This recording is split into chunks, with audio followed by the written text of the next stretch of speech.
Go.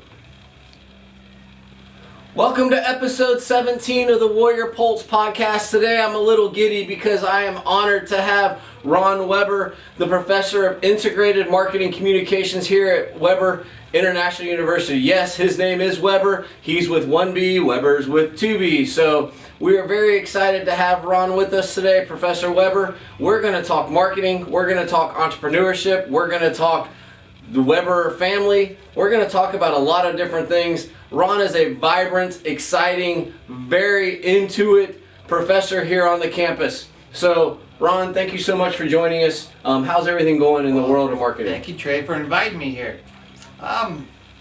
There's a lot of changes occurring in our field.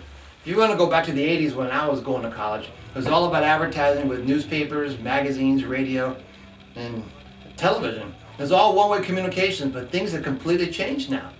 Now we have two-way communications, and you hear things about gamification, proximity marketing, virtual reality, augmented reality. So we have to stay abreast of our major. That actually leads me to my first quote. I'm always good about bringing quotes to the podcast. And good marketing makes the company look smart. Great marketing makes the customer feel smart. That's from Joe Chernoff. You were talking about it, and I learned something new this past week. There's this thing called Discord that is this place where you can go in and communicate, and there's actually financial communications going on in there, and people learning about Bitcoin has become real big, and there's people talking about sports. And in the marketing world, there's so much textbook stuff, but the textbook stuff is so old. How do you keep students engaged in what's happening now? It's difficult, and I've been teaching now for 27 years, and every year the students have different needs. They have different lifestyles.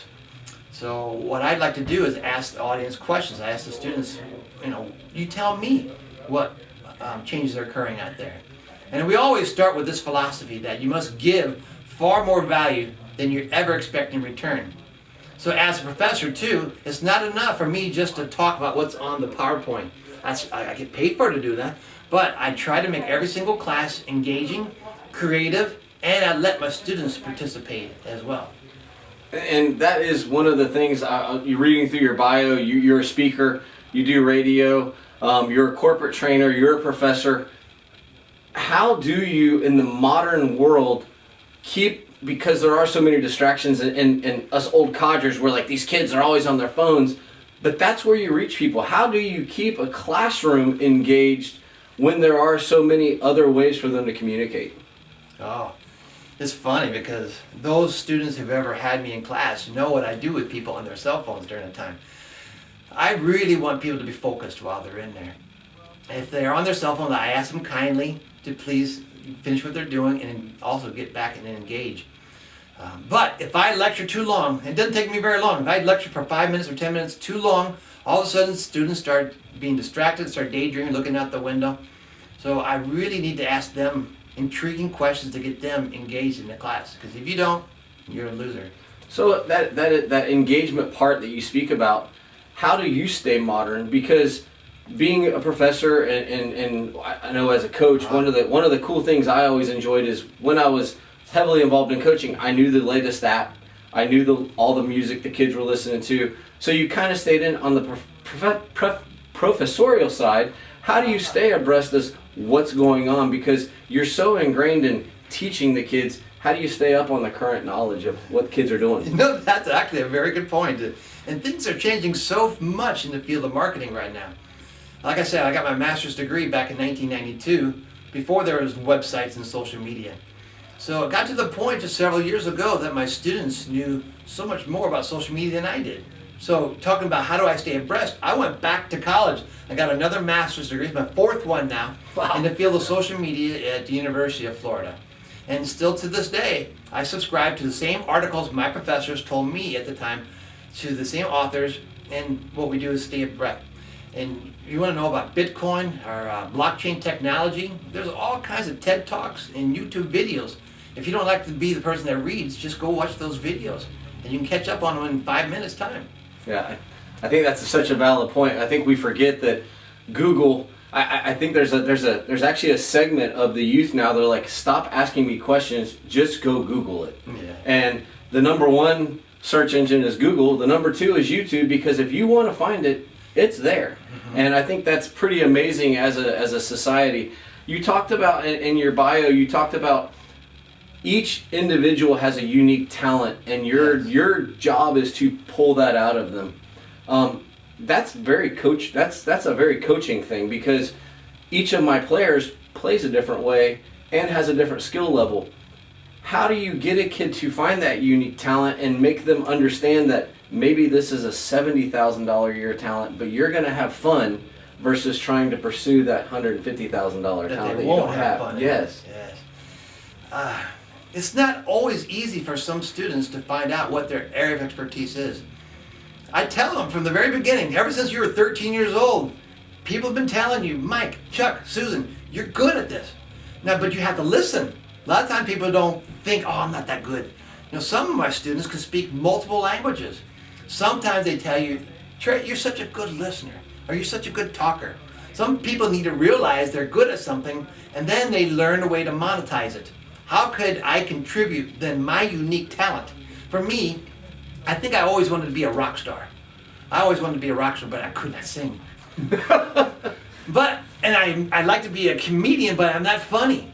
What could I do to be on stage to get some attention? So eventually I got a master's degree, and I taught one class, and I thought, that's it. That's what I want to do. And every time a student gets excited about what I'm talking about, if the light bulb goes off over their heads, then I get excited. Like, this is what I want to do. Then next time I go into class, I think, what can I do to be better than that? I understand the talent thing. All I ever wanted to do is be a professional athlete. And I've played 3 sports at a national level, and I ran out of talent in all 3 of them at the national level. Did you? But I had great times. And I think that's also something that people don't realize is you can still have fun and maybe not hit your ultimate goal, but you learn a lot about yourself. You talked about that desire to give kids their unique talent and entrench that into them. I'm curious, do you have any kids that really come back to you and say, you know what you told me 5 years ago, 10 years ago? And what do those conversations go like? One of your dad's favorite tennis players from years ago, his name is Petter Olsen. I don't know if you remember his name. He graduated in 2002. He's Swedish, and he texted me on Tuesday. It was his birthday, in fact, Groundhog's Day. And he says, Ron, I just have to give it to you. Like, what do you mean? There's one story you told me long ago that really stuck to me. I don't remember any of the classes we had together, but that one story that you said was really come true to me this particular week. And it's because he just became a dad. And he's got 2 children now. And he's talking about finding out a unique gift, and like it's really hard to see in my little son, who's only 2 years old right now. But I said, back then, what you do is your gift. You should look at it as your contribution to society. Once you find out what that is, you don't even have to try to grow. You don't have to try to lift weights. It comes to you so natural. But just recognize it. You are good. You're really good at this. If your brain's not on fire yet, you're just not listening, because Mr. Weber has so much passion for what he speaks about. He's worked with Fortune 500 companies, and I actually wanted to touch on that. What is the difference in marketing or coaching a Fortune 500 company versus a mom and pop versus a young entrepreneur coming out? How are their goals the same, or how do you strategize for each of those differently? Okay. I'll give you some examples. I do leadership programs at the University of Central Florida, and we have people there for executives at Disney, Fortune 500 company. And then we have some who's just an entrepreneur. They own a nail tech shop just right down the street. The goals may be, they're all the same, but they're different levels. One person wants to increase the value of their brand by $20 million by 2023. And another person would just like to make $100,000. So the level of the goals are different, but there's a lot of feelings, a lot of strategies that go with it that's the same. So I ask all my students and all the people who go through our programs, what is it truly that you want, and why? Why do you want it? You marketing is kind of the core of what you do, the leadership training, but that marketing plays a big role. I know that you enjoy jogging, you enjoy golf, you were in cartooning. Yes. How did that lead to marketing, and does your jogging and golf give you the time to process data that you can use when you're strategizing? You probably have some experience with that too. That's a 3 different questions in one right there. Sorry. Well, let's start with the whole jogging thing. I have good days and bad days, just like everybody else. Some days I'm really, really excited and I need to calm down. It doesn't help me just to be on a computer. I got to be out. Go jogging. After I jog 3 miles, okay, I can relax a little bit. But then there's days when I feel, man, I just haven't accomplished anything in a while. Or I had a really bad day with a student. I yelled at a student for being on his cell phone or something. So I'm feeling bad. The first thing I do is I'm gonna get home and I'll go jogging. Jogging kind of regulates me. And I'm getting back to that cartooning thing is what I started when I was in high school. A guy came to our high school looking to draw cartoons at Warner Brothers theme parks in St. Louis, which is where I'm from. Okay. So I did that for 5 years, but I went and got a degree in the field of marketing. I just didn't know there's a whole lot of money to be made in art. But after I graduated, I bought the business from my old boss, and I did that for 3 years. And I thought, well, where else can I go to expand my cartoon business? Mm-hmm. That's what brought me down to Disney. I started drawing Disney. And then we got into drawing computers and animation. And I got involved with Disney. And so now what they do, they laid off like 300 artists all at one time because technology came around. No longer do they need us illustrators. So that's when I got into teaching back in 1996. Okay. And when you're talking about marketing, you have that unique gift. What a lot of times people don't know is that they love what they do, but they just don't know how to monetize it. They just don't know how to turn it into something that people would pay money for. Yeah, and that is the hardest question to answer, because we all have things we enjoy doing. Once it becomes a job, is it still going to be something we love doing? And I think that's the question that a lot of people banter with themselves, and that's the exact question. How do I monetize this? I can tell you, my wife and I run a real estate business, and we think of those things all the time, because yes, we sell houses, but how do we monetize some of the other services that are in that? And those are things that as adults we struggle with. So I can only imagine an 18-year-old college freshman and a 22-year-old college senior looking to move forward. Is the world is so digital. I can make a video right now by myself. How come I'm not making money doing it? I see this dude on YouTube doing it. How come I can't do it? So I think it's a great ponderance. I noticed you also like to play golf. I feel like golf is one of the most internalized sports that you can play. And I think everybody should try to play it, because it is the most disciplined you have to be within Mental oneself. focus. Yes, it is the most mentally taxing thing. One of the marketing questions I wanted to ask you is, should you market yourself or should you market your product? Oh, I'm glad you asked that question. We were talking about that in class today. Almost everywhere you go, if any of you ever worked in some as a waiter or a waitress, if you ever gotten a tip, is it because you gave them more product, or was it because you gave them more of you? And almost every time they'll tell me it's because I gave them more of me. Same thing goes with my students. My students will perform better in my test if they get more of me. I could be there present and just read off things off the PowerPoint, but students don't do as well. So if I want them to perform better on the test, I need to give them more of me. So do we sell products or do we sell you? There's plenty of people out there who might need a product, but it comes from so-and-so who I don't like. Nope, I'm gonna pass on it. Or there's a restaurant I like to go to, but so-and-so works there. Nope. But if they love you, if they like you, they'll buy from you. In fact, if they even don't need the product, sometimes they'll buy from you if they like you. Yeah, and there's a few other things I want to touch on that. I'm a huge action sports fan, and it's something I'm passionate about and I follow. And there is a marketer, which we're going to touch on marketers. There is a marketer that I also listen to quite frequently on podcasts, because I love that medium of getting information while I'm on the go. And he tells people all the time, you need to be your own media company. Well, Red Bull is a energy drink maker, but they also are one of the largest media companies that is not NBC, CBS, Fox. They create their own media.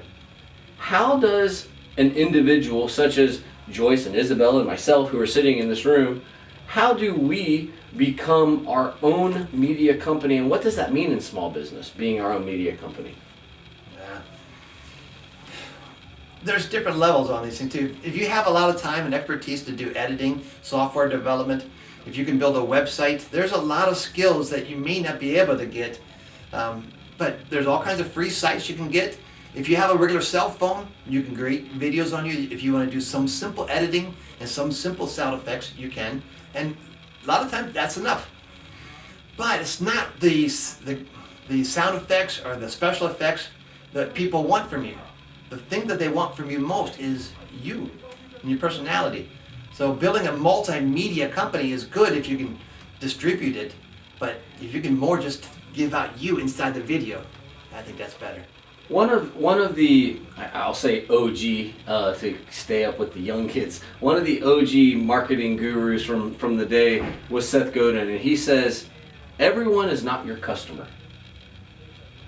Do you agree or disagree? Yeah, we talk this all the time in our classes about a target market. Don't try to please everybody. If you try to please everybody, you end up pleasing nobody. Imagine a car company trying to create a car that pleases everybody. Fuel efficient or sporty, family, to hauling a boat. You'll do so much better if you decide who your target market is and developing a product or service to meet their specific needs. Does that go to the same mantra of the 1,000 raving fans type thing? If you can have 1,000 people that Yes. will support you, you do that. Since you are so ingrained and you work on so many levels, I mean, literally, you're the grassroots guy and you're the professional guy when it comes to marketing. Who are some? Because kids today, college students, adults, we all have these mechanisms that we can find these answers. Who are some marketing leaders that you follow? Like I follow he used to be the CEO of Yum Brands. Great leader, great guy. It's not so much in marketing, but just entrepreneurial leadership and staff leadership. There's some others that I also follow, but who are some examples of people that you're like, I like their ideas, I like their thought processes, and it's maybe a good follow for students or adults? The people who I follow are people who are in my particular industry, like the educational industries.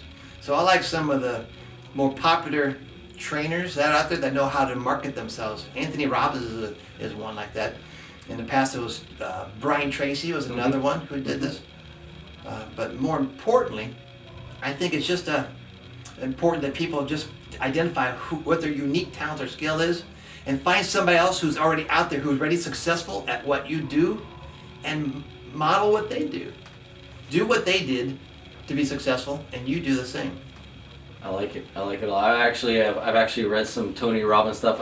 I feel like sometimes there is so much information. You can take this piece and this piece. Are you more of take this piece and this piece, or are you more of follow this person? If you're going to jump in, follow this person and do everything they say. Are you more of that, or are you piece by piece? I'm piece by piece. I guess when I was in the old days, maybe when I was in my 20s, I went verbatim. If somebody told me, I took it step 1, step 2, step 3, step 4, 5, I did those.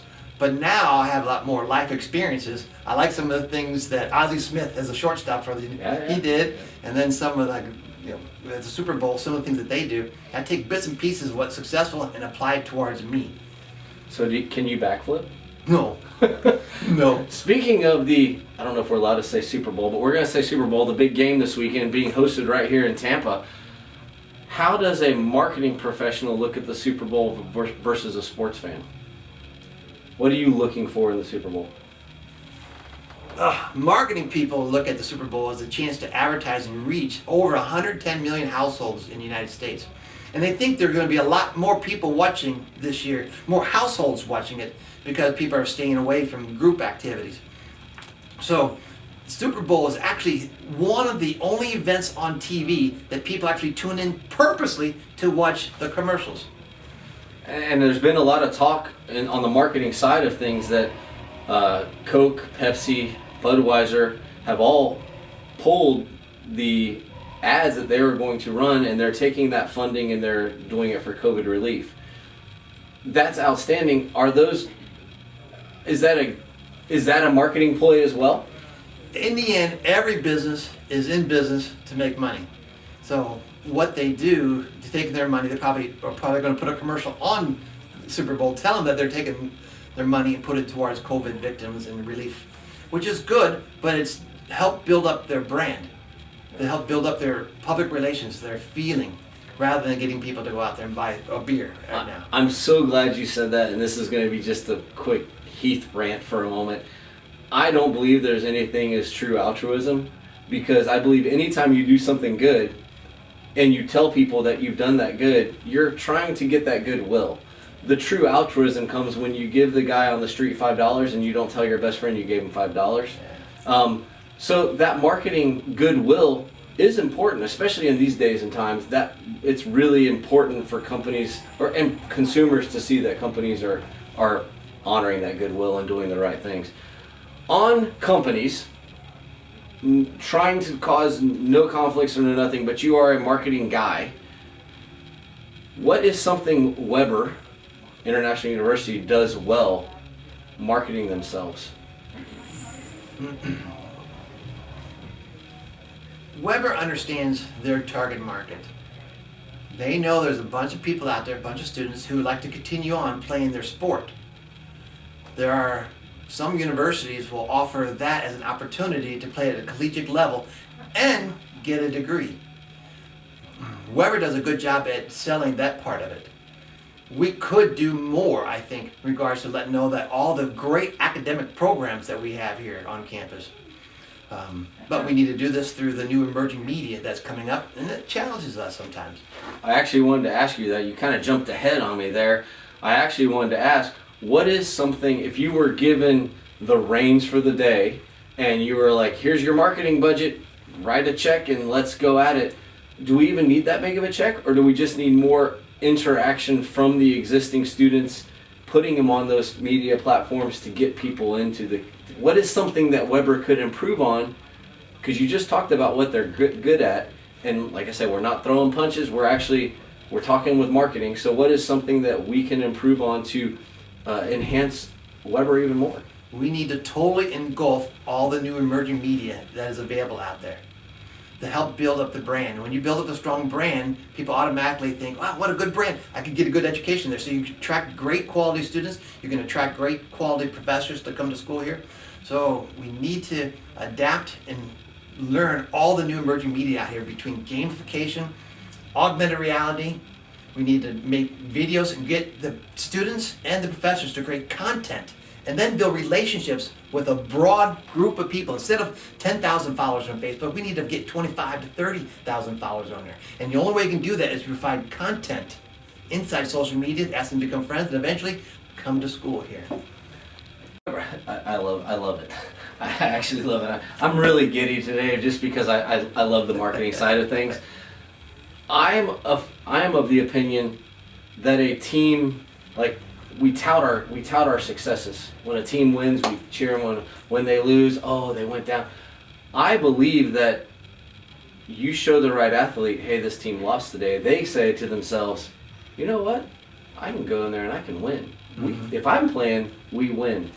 So how do we get the students to buy in, the staff to buy in, the professors to buy in that, hey, we need more of you visually? You know, and there are multiple ways. It is video, but there are still people that read. We need We need bloggers. We need video. We need audio. We need all of these things. How do we get that buy-in, and can it be started with 5 people and they push it out and maybe 6 the next year, 7, 10, 20? How do we get that, and when can we start? We need to be trained. A lot of people need to be trained and to find out what are the more popular people, and it's about building relationships. The reason people respond is because they want to be involved in that professor.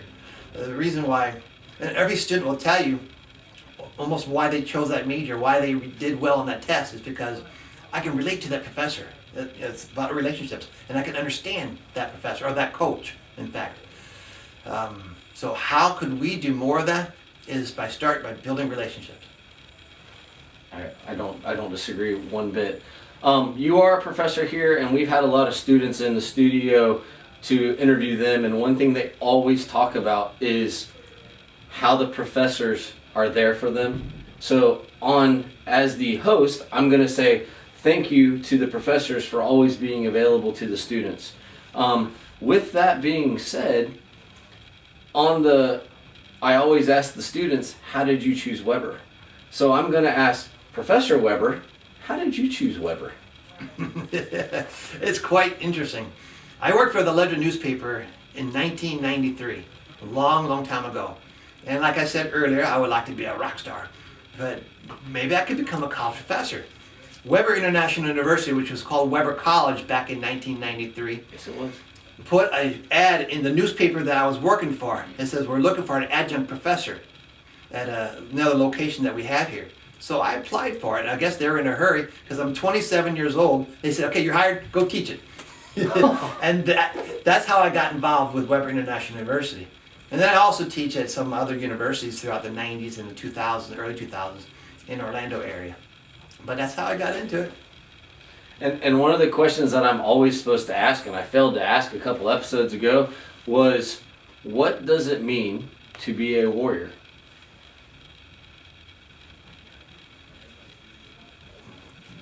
I would look at that as something you really truly want.